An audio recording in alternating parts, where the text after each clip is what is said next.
From helping douse a fire on a Marshall Islands flagged tanker that was struck by a missile fired by Houthi rebels to rescuing vessels hijacked by pirates, Indian Navy warships have been providing security to merchant ships in the Arabian Sea. India has not joined the US-led task force for the Red Sea that is launching strikes against Iran-backed Houthi rebels whose missile and drone attacks on commercial ships have disrupted global trade. But since December, India has deployed about 10 warships that include guided missile cruisers as well as surveillance aircraft to police waters east of the Red Sea. I think the scale is quite unprecedented, and I think in some ways this represents a confidence that Indian Navy has in its own abilities. And I think the requirement to be seen as a benevolent regional player that is not simply looking after its own interests, but also the interests of the global common. The Navy has helped at least 2 ships struck by missiles and drones, according to Indian officials. But amid a resurgence in piracy, much of its focus has been on conducting anti-piracy patrols. Last week, it helped rescue 2 Iranian-flagged fishing vessels hijacked by pirates and released their crew members taken as hostages.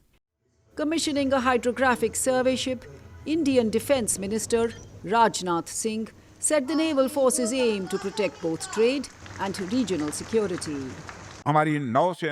Our Navy has become so strong that we have become the first responder in terms of security in the Indian Ocean and Indian Pacific region. I say that with confidence. While border disputes with China and Pakistan in the Himalayas had long kept India's focus on the army, the country has also built up its naval prowess in recent decades, acquiring more advanced ships, submarines and aircraft.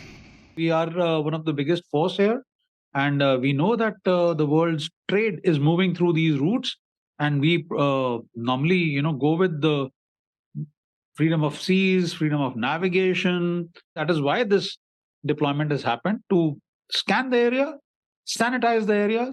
Projecting power in the Indian Ocean, which India calls its backyard, signals the country's aspirations to be counted as a responsible emerging power. Increasingly, that seems to be the answer that India is providing. That look, we are willing to work with the world towards collective ends. We don't, we are not a, we don't want to. We are not a disruptor to the global order, regional order. We want to be a player, a responsible stakeholder. So naturally, if there is a crisis happening around your periphery, India has to step up to the plate and make its own contribution. Indian officials hope their deployment will prevent the threats to merchant vessels spilling beyond the Red Sea. Anjana Pasricha, VOA News, New Delhi.